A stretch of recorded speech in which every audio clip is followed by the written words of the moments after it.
شروع اللہ کے نام سے جو بہت مہربان نہایت رحم والا ہے۔ ناظرین، میرا نام فرحان اقبال ہے اور آپ دیکھ رہے ہیں فرحان ٹی وی۔ ایک فرشتہ جو لاکھوں سال سے اللہ کی عبادت میں مصروف ہے اپنے قریب سے ایک انسانی روح کو گزرتے ہوئے دیکھتا ہے اور یہ دیکھ کر وہ حیران رہ جاتا ہے کہ اس کی روح کے پاس کروڑوں سال کی عبادت موجود ہے، حالانکہ کرۂ ارض پہ وہ کچھ سال گزار کر آیا ہے۔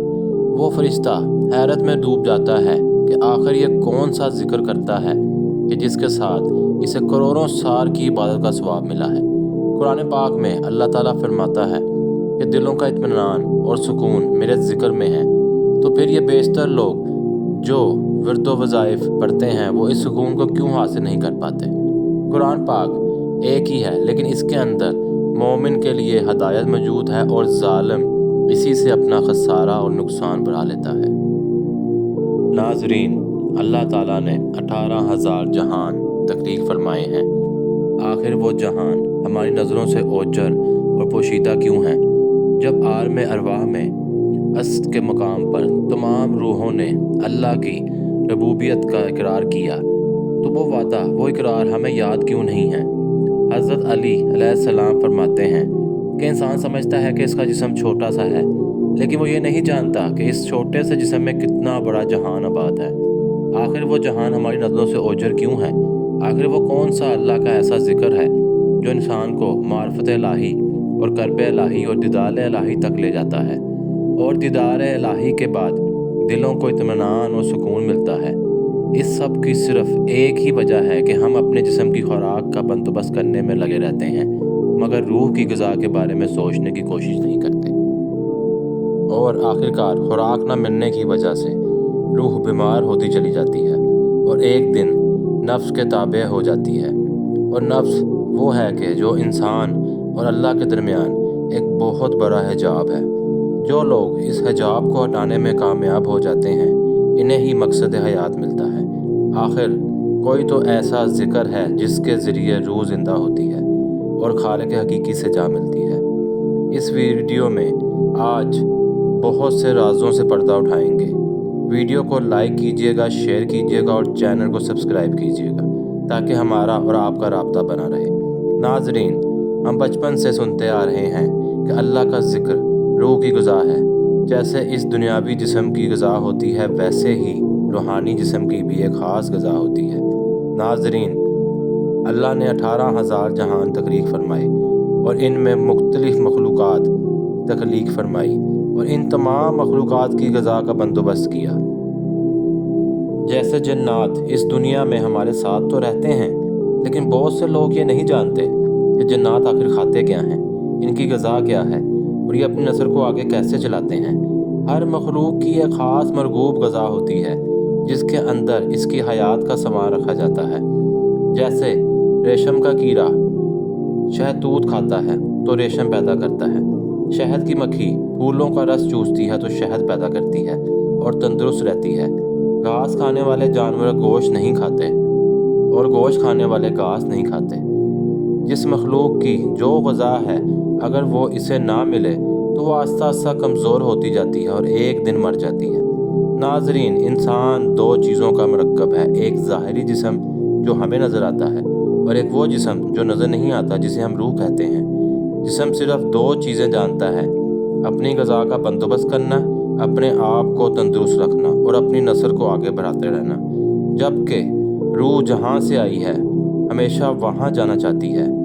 روح اللہ کا امر ہے اور یہ اللہ کی طرف ہی راغب ہوتی ہے۔ روح ہمیشہ سے خالق حقیقی کی معرفت کے لیے تڑپتی رہتی ہے، اور معرفت الہی، قرب الہی اور دیدار الہی روح کی منزلیں ہیں۔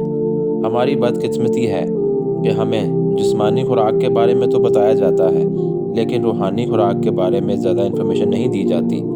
تو آج آپ جان لیں کہ روح کی غذا کیا ہے اور روح کو زندہ اور تابندہ رکھنے کے لیے آخر کرنا کیا ہے۔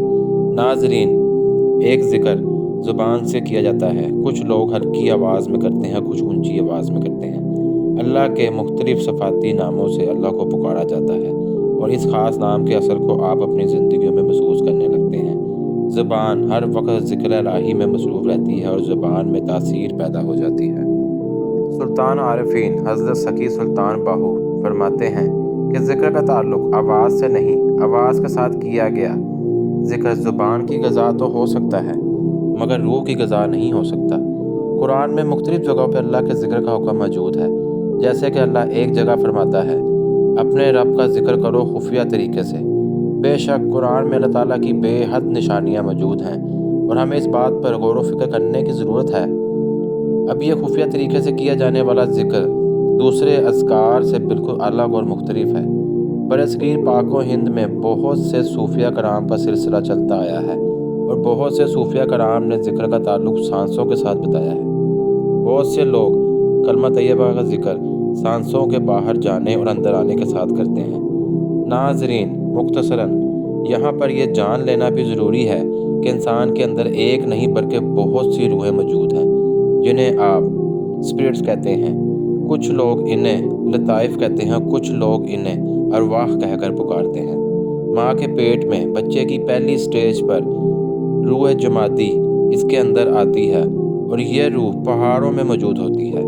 جب بچہ نشو پانا شروع کرتا ہے تو اس کے اندر روح نباتی آتی ہے جو کہ پودوں میں ہوتی ہے۔ جب یہ بچہ ماں کے پیٹ میں حرکت کرنا شروع کرتا ہے تو اس وقت روح حیوانی آتی ہے جو کہ جانوروں میں ہوتی ہے۔ جب وہ بچہ اس دنیا میں آتا ہے، اس کی پہلی سانس لیتا ہے تو روح انسانی اس کے اندر آ جاتی ہے، اور اگر وہ بچہ سانس لینے کے بعد مر جائے تو نماز جنازہ ضروری ہوتی ہے۔ لیکن اگر کوئی بچہ دنیا میں آنے کے بعد سانس نہ لے تو اس کی نماز جنازہ ضروری نہیں ہوتی۔ اس کی وجہ سے صرف یہی ہے کہ نماز جنازہ روح انسانی کی ہوتی ہے۔ یہ مختلف روحیں اللہ کے مختلف اذکار سے زندہ ہوتی ہیں۔ یہ روحیں سیٹلائٹس کا کام کرتی ہیں۔ کسی روح کا تعلق پہلے آسمان سے ہے تو کسی کا دوسرے سے، کسی روح کا تعلق تیسرے آسمان سے ہے تو کسی کا چوتھے سے۔ ناظرین، یہی وہ ارواح ہیں جو کبھی شہداء کرام سے ملاقات کرتی ہیں تو کبھی انبیاء کرام سے، کبھی اولیاء کرام سے ملاقات کرتی ہیں تو کبھی اللہ کے قرب تک پہنچ جاتی ہیں۔ ناظرین، اب آتے ہیں اس ذکر کی طرف جو روح کی حقیقی غذا ہے۔ اللہ تعالیٰ کا ایک نام ذاتی ہے اور باقی صفاتی ہیں، اور اولیاء کرام کے مختلف سلاسل میں اس میں اللہ ذات پر بہت توجہ مربوط کی گئی ہے اور کرائی گئی ہے۔ قرآن پاک میں قلب کا ذکر جگہ جگہ آیا ہے، اس لیے قلب کو یا دل کو انسانی جسم میں ایک خاص اہمیت حاصل ہے جو انسانی جسم کا مرکز اور محور ہے۔ جب دل کی دھڑکن ایک دفعہ خون پمپ کرتی ہے تو لاکھوں بلڈ ویسل، کروڑوں برین اینڈ ہارٹ نیورائنز میں اس دھڑکن کو، اس پمپنگ کو محسوس کیا جاتا ہے۔ اور جب آپ آنکھیں بند کر کے اپنی دھڑکن کو محسوس کرتے ہیں اور دھڑکن کے ساتھ اپنے دل میں ہی اللہ اللہ پکارتے ہیں تو کروڑوں سال کی عبادت ہو جاتی ہے۔ انسان کا دل خون پمپ کرتا ہے اور ساتھ اللہ پکارتا ہے، وہ اللہ کی گونج لاکھوں بلڈ ویسلز اور کروڑوں برین اینڈ ہارٹ نیورونز کے اندر گونجتی ہے۔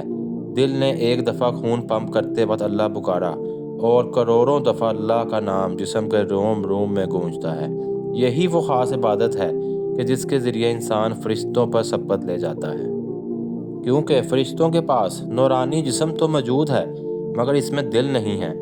جب کچھ عرصہ انسان دل سے اللہ کا نام پکارتا رہتا ہے تو آہستہ آہستہ اس کی روح پھڑپھڑانے لگتی ہے، خوابوں کا ایک لامتناہی سلسلہ شروع ہو جاتا ہے اور انسان اپنے آپ کو پہچاننا شروع کر دیتا ہے۔ اور جب یہ روح مکمل طور پر حیات پاتی ہے تو معرفت الہی اور قرب الہی کی منزلوں سے گزرتی ہوئی دیدار الہی تک پہنچ جاتی ہے۔ اس کے بعد انسان عشق الہی میں مبتلا ہو جاتا ہے اور اللہ کا قرب حاصل کر لیتا ہے، اور انسان کو وہ مقام حاصل ہوتا ہے کہ جس کے بارے میں اللہ تعالیٰ نے حدیث قدسی میں فرمایا کہ جب کوئی شخص میرا قرب حاصل کرتا ہے یہاں تک کہ میں اسے محبت کرنے لگتا ہوں، جب میں اس سے محبت کرنے لگتا ہوں تو میں اس کے کان بن جاتا ہوں جن سے وہ سنتا ہے، اس کی آنکھیں بن جاتا ہوں جن سے وہ دیکھتا ہے، اس کے ہاتھ بن جاتا ہوں جن سے وہ پکڑتا ہے، اس کے پاؤں بن جاتا ہوں جس سے وہ چلتا ہے۔ یعنی انسان کے روم روم میں اللہ سما جاتا ہے، اور اس کے بعد انسان جو بھی کرتا ہے وہ اللہ کی مرضی سے کرتا ہے۔ قرب الہی میں ڈوبتا ڈوبتا انسان اپنی ذات کو فنا کر دیتا ہے۔ فنا کا مقام وہ مقام ہے جس کے بارے میں حدیث پاک میں اشارہ ہے کہ مر جاؤ اس سے پہلے کہ تمہیں موت آ لے۔ شک یہ اشارہ فنا فی اللہ کی طرف ہی ہے۔ جب انسان اپنے ذات کو فنا کر دیتا ہے تو یہ جہاں اور دوسرے کئی جہان انسان کے لیے ایک جیسے ہو جاتے ہیں۔ وہ اس دنیا میں رہتے ہوئے مختلف جہانوں کی سیر کرتا ہے، جیسا کہ 18,000 جہان اللہ تعالیٰ نے اپنے اولیاء اور انبیاء کی پرواز کے لیے تکلیف فرمائے۔ تو انسان اپنی روح کو زندہ کرنے کے بعد ان جہانوں کا مشاہدہ کرتا ہے اور اللہ تعالیٰ کی نشانیوں سے اللہ تعالیٰ کے مزید قریب ہوتا چلا جاتا ہے، اور پھر ایک مقام ایسا آتا ہے کہ اللہ اسے دنیا کے سامنے ظاہر کر دیتا ہے، جیسے سورج اپنی روشنی کو ظاہر کرتا ہے اور کستوری اپنی خوشبو کو ظاہر کر دیتی ہے۔ یہ وہ مقام ہے کہ جس کے بارے میں قرآن پاک میں اللہ تعالیٰ فرماتا ہے کہ میرے وہ بندے لا خوف ہو جاتے ہیں، یعنی انہیں کسی چیز کا ڈر اور خوف نہیں رہتا، چاہے وہ موت ہی کیوں نہ ہو۔ درکنوں سے کیا گیا یہ ذکر انسان کی روح کو نفس کی قید سے آزاد کروا دیتا ہے اور اس کی روح کو دوام بخشتا ہے۔ ایسا شخص انسانیت کے لیے منبع فیض برکات بن جاتا ہے اور لوگوں کی حاجت روائی کرتا ہے۔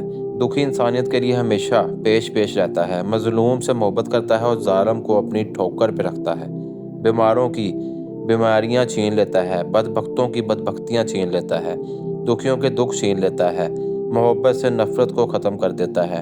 اللہ تعالیٰ فرماتا ہے کہ ہم تمہیں دکھائیں گے اپنی نشانیاں کھلے آسمان تلے تمہارے اپنے ہی اندر کہ تم کہہ اٹھو گے کہ یہی حق ہے۔ تو اللہ کی پہچان اللہ کی نشانیوں سے کی جا سکتی ہے، اور اللہ کی نشانیاں ذکر اسی اللہ ذات سے ظاہر ہوتی ہے۔ ناظرین، جب لاکھوں کروڑوں اربوں فرشتے اللہ کی عبادت کے لیے موجود تھے، پھر انسان کا تخلیق کرنا صرف عبادت کے لیے نہیں تھا۔ ایک حدیث قدسی میں ہے کہ اللہ فرماتا ہے میں ایک چھپا ہوا خزانہ تھا اور میں نے چاہا کہ پہچانا جاؤں تو انسان اس دنیا میں اللہ کی پہچان کے لیے آیا ہے، جس پہچان کو معرفت الہی کہتے ہیں۔ اگر تو اس دنیا میں آ کر انسان نے معرفت الہی حاصل کر لی تو ٹھیک، ورنہ اس کا دنیا میں آنا یا نہ آنا ایک برابر ہے۔ معرفت الہی ہی وہ منزل ہے جس کے لیے انسان اس دنیا میں آیا ہے۔ لوگوں کی غلطیاں کوتاہیاں نوٹ کرنے کی بجائے ضرورت ہے کہ ہمیں اپنے اوپر کام کرنا چاہیے۔ اپنے اندر کا سفر ہی ہے جو کرنا ہے۔ ناظرین، اپنے اندر کا سفر بہت ضروری ہے، اور اس میں اللہ ذات بہت بڑی رہنمائی ہے۔ اس بتائے گئے طریقے سے اگر آپ ذکر اسم اللہ ذات کو جاری رکھتے ہیں تو اس کی بے پناہ روحانی طاقت کا مشاہدہ آپ بہت جلد کریں گے۔ آپ دیکھیں گے کہ کیسے ذکر اس میں اللہ ذات جو دل سے کیا جا رہا ہے اور دھڑکنوں سے کیا جا رہا ہے، آپ کی زندگی میں رنگ اور روشنیاں لے کر آئے گا، اور آپ کی روح روشنیوں میں نہانا شروع کر دے گی۔ آپ کی آنکھوں کے سامنے ایسے جہاں کھلیں گے جو آج سے پہلے آپ نے کبھی نہیں دیکھے ہوں گے۔ ایسے نفوس سے ملاقات ہوگی جن کے بارے میں عام آدمی سوچ بھی نہیں سکتا۔ اللہ آپ کو اور مجھے معرفت الہی کا چھوٹا سا قطرہ بھی نصیب فرما دے تو اس دنیا میں آنے کا مقصد پورا ہو جائے۔ اس دعا کے ساتھ ویڈیو کو ختم کرتے ہیں کہ آپ خوش رہیں، آباد رہیں، اللہ آپ کے گھروں کو سلامت رکھے۔ اللہ حافظ۔